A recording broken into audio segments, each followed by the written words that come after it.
So, a common dog training phrase you'll hear a lot is reward the good, ignore the bad. There's a couple reasons why I don't really subscribe to that train of thought. The main reason I don't ignore the bad is because ignoring a behavior is neutral.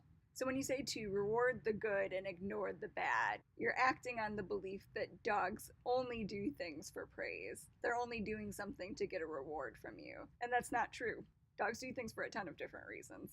Even if they want your praise normally, there's things that might override it. They might care more about fun than your praise. So chasing the cat won't get old even if you don't praise it because they're having a great time. Or they might be curious. So getting into the garbage will still be worthwhile even if you're not praising it. There's a lot of bad habits that dogs pick up even if they're not positively reinforced because they're self-reinforcing. The activities themselves are fun to your dog. So if you want a behavior to stop, you have to give it a meaningful no. You have to correct the bad behavior. So I totally get the correct is a scary word. Happy Halloween, by the way. But I get that it's scary. Everyone always wants to be the fun, awesome person, especially to their pet. But being that person all of the time and having a well-behaved dog, it's just not that realistic. And this doesn't mean you have to be a hard ass or anything. But it's the same thing with kids.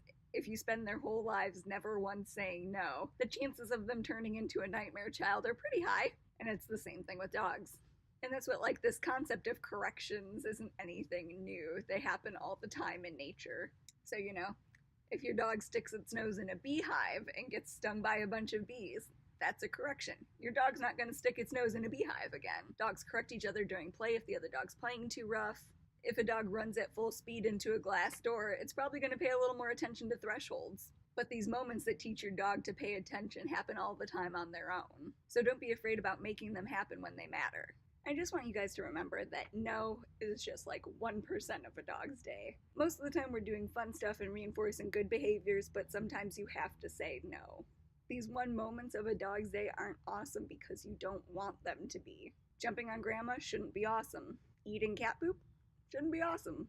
Nipping at kids should not be awesome. So remember, correct the bad, reward the good, and then you can feel free to ignore behaviors that you don't care about either way. Happy Halloween, guys!